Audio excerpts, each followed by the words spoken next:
Assalamualaikum warahmatullahi wabarakatuh. Salam sehat berlimpah rezeki untuk kawan Aceh dimanapun berada. Selamat datang di channel Audio Cerita. Cerita kali ini, Aceh akan membawakan kisah nyata karangan autor Hainol 29. Sumber cerita Wattpad. Bagi kawan Aceh yang mau membacanya langsung, Aceh sudah tuliskan linknya di kolom deskripsi ya.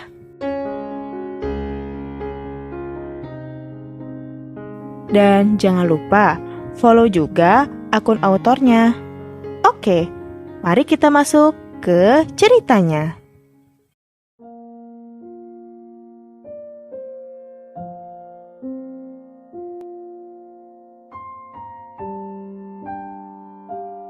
Ketahuan. Setelah hubungan terlarang ini berjalan selama 7 bulan lamanya, akhirnya perselingkuhan ini tercium oleh suamiku. Apa-apaan ini, Vanessa? Teriak suamiku saat memasuki rumah. Ada apa, Mas? Kenapa Mas teriak-teriak? Jawabku agak sedikit takut. Dan saat itu dia menunjukkan sebuah foto yang berisi diriku bersama Mas Indra, sedang berpelukan di sebuah kafe. Mas, aku bisa jelasin. Jawabku bergetar, dan air mataku sudah mulai turun. Apalagi yang mau kamu jelasin, hah? Ini semua sudah jelas. Katanya dengan membentakku, dan aku hanya bisa menangis, karena memang ini salahku. Cepat atau lambat, pasti akan ketahuan. Perasaanku selama ini ternyata benar. Selama 7 bulan ini kamu berubah. Dan ternyata ini alasanmu. Sambung suamiku lagi dengan suara lirihnya, menunjukkan kekecewaannya. Mas, aku memang salah. Maafkan aku. Aku akan mengakhiri hubungan itu, Mas. Maafkan aku. Kataku dengan memegang tangannya, tapi ditepis langsung olehnya, membuat air mataku semakin deras. Jangan tunjukkan air matamu itu. Aku tidak akan percaya. Mas, ku mohon. Kemasi barang-barangmu. Aku akan mengantarmu pada orang tuamu. Tidak, Mas. Tidak, ku mohon maafkan aku. Tangisku semakin keras. Tapi dia tidak mendengarkanku dan langsung masuk ke rumah dan memasukkan semua bajuku ke koper dan membawanya masuk ke mobilnya.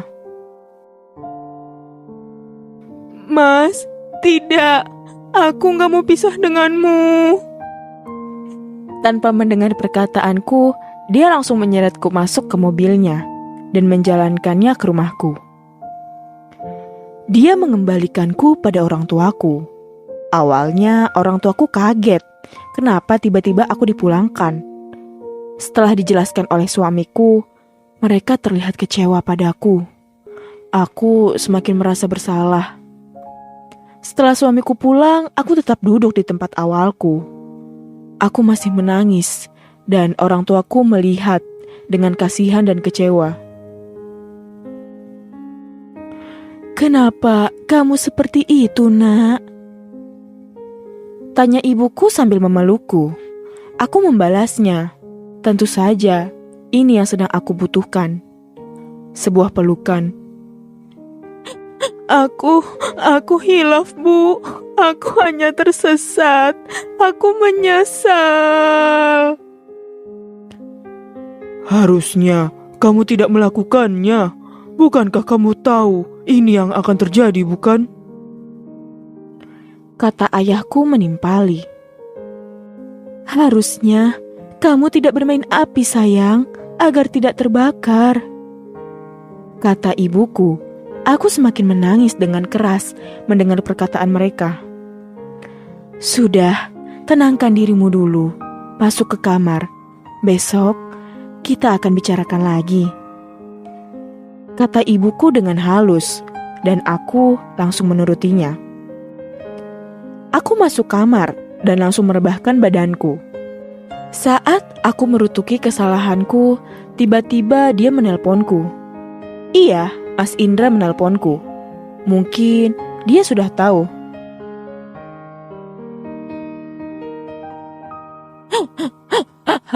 Halo?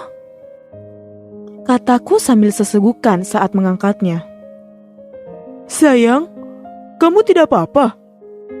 Katanya sedikit panik. Mari kita akhiri ini, Mas. Tidak, Mas tidak mau. Mas tetap mau bersamamu, sayang. Mas, kumohon, aku tidak ingin menjalani hubungan ini lagi. Tidak, kamu harus tetap bersama Mas. Katanya kekeh. Bukankah kita jadi bebas karena sudah tidak ada suamimu itu lagi? Sambungnya lagi. Apa kau gila, Mas? Aku tetap akan mengakhiri hubungan ini. Bentakku sambil mematikan panggilan itu dan menonaktifkan ponselku. Maafkan aku, Mas Dika. Aku sangat menyesal. Kumohon jangan tinggalkan aku. Monologku sambil memandangi foto pernikahan kita. Pernikahan yang suci sekarang aku kotori dengan pengkhianatanku. Saat bangun, ternyata itu sudah pagi. Tanpa ku sadari, ternyata tadi malam aku ketiduran sambil memeluk foto pernikahanku.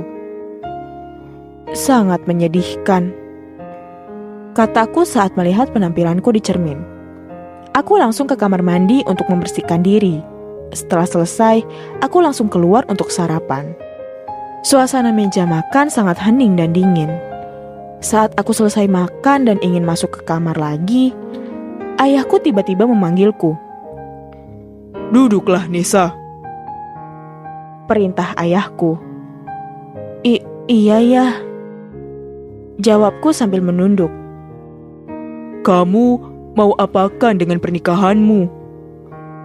Tanya ayahku.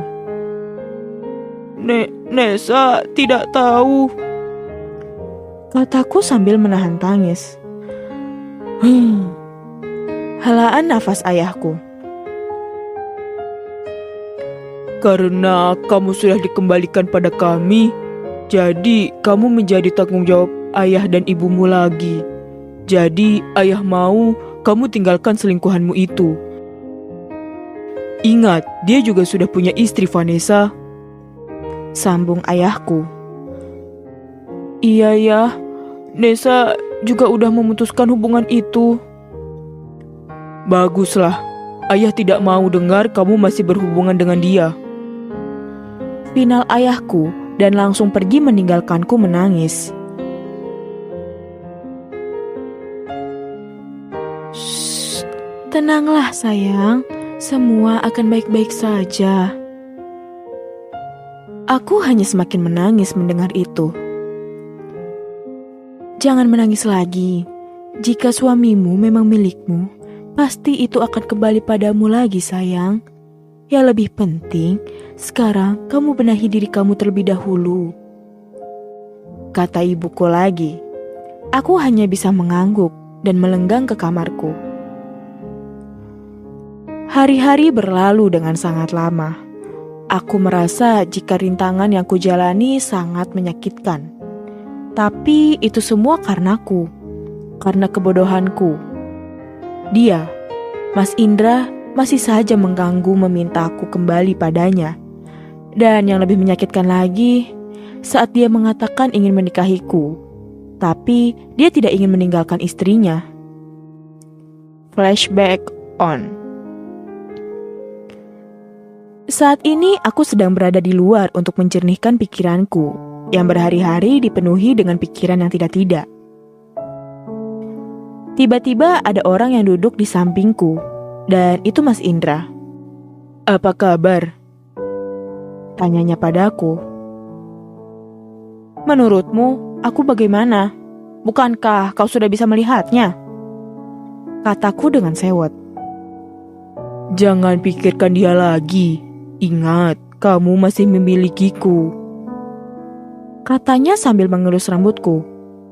Jangan sentuh aku. Hei, Nes. Jangan seperti ini. Mas masih sangat mencintaimu. Kalau kamu mencintaiku, tinggalkan aku, kataku sambil menahan tangis. Tidak, tidak akan. Tidak, katamu. Jika kamu tidak mau berpisah, silahkan pikirkan jalan keluarnya. Mau bagaimana? Sialan. Bentakku, karena sudah tidak tahan lagi sambil menangis. Semua orang memandangku seperti wanita menjijikan, dan itu sangat menyakitkan. Sedangkan suamiku yang perhatian dan pengertian terhadapku, sekarang aku merasa dia seperti orang asing setiap aku menemuinya.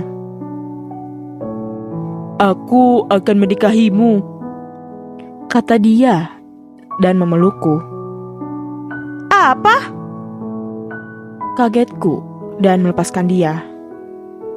Ya, aku akan menikahimu secepatnya. Jadi urus perceraianmu dengan suamimu itu, kata dia mantap. Tapi apa kau mau meninggalkan istrimu itu? Kataku gugup.